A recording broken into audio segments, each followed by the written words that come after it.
क्या देश में आने वाली है कोरोना की तीसरी लहर? डराने वाला है सीएम उद्धव ठाकरे का बयान, बोले अलर्ट रहो।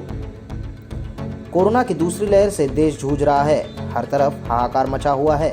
ऐसे में महाराष्ट्र के मुख्यमंत्री उद्धव ठाकरे ने बयान दिया है कि देश में कोरोना की तीसरी लहर भी आ सकती है।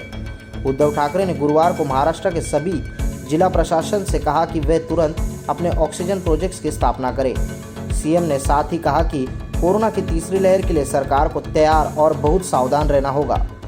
सीएम ने सभी जिलों को कहा कि वे आवश्यक दवाओं के स्टॉक अनुसूचित करें। उद्धव ठाकरे ने कहा कि महाराष्ट्र में जुलाई और अगस्त तक तीसरी लहर आने की संभावना है। उन्होंने राज्य प्रशासन से तीसरी लहर के लिए तैयार रहने को कहा है और बुनियादी ढांचे को बेहतर करने के निर्देश दिए हैं। उन्होंने कहा है कि वह राज्य के वर्तमान परिदृश्यों को दोहराना नहीं चाहते। मुख्यमंत्री कार्यालय सीएमओ के मुताबिक कोरोना की स्थिति के बारे में संभागीय आयुक्त, कलेक्टर, नगर आयुक्त से बात करते हुए मुख्यमंत्री ने जिला प्रशासन को साफ निर्देश दिए हैं कि न केवल घोषणा बल्कि जमीन तौर पर इसका कार्यान्वयन भी दिखाना चाहिए। सीएम उद्धव ठाकरे ने कहा कि हालांकि राज्य में सख्त प्रतिबंधों के कारण कोरोना मरीजों की संख्या कुछ हद तक स्थिर हो गई है, लेकिन अब हमें बहुत सावधान रहना होगा और अगली तीसरी लहर की योजना बनानी होगी। नाम न जाहिर होने देने की शर्त पर एक सीनियर अधिकारी ने कहा कि जुलाई और अगस्त में महाराष्ट्र में कोरोना की तीसरी लहर आएगी।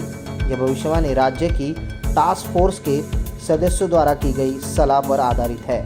टास्क फोर्स ने यह भविष्यवाणी मेडिकल फील्ड के विशेषज्ञों से बातचीत के आधार पर की है।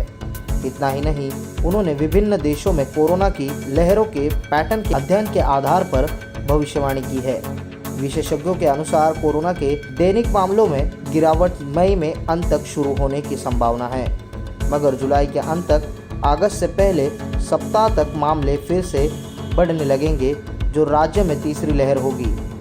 बता दें कि महाराष्ट्र में गुरुवार को 67,159 नए मामले और 771 मौतें हुई, जिसके बाद राज्य में कुल सक्रिय मामले 6,70,301 हो गई है। इसके साथ गुरुवार को 68,537 मरीज ठीक होकर घर चले गए। राजधानी मुंबई में गुरुवार को 4,192 नए कोरोना केस सामने आए और 83 लोगों की मौत हो गई। मुंबई में अभी कुल 64,018 एक्टिव केस है।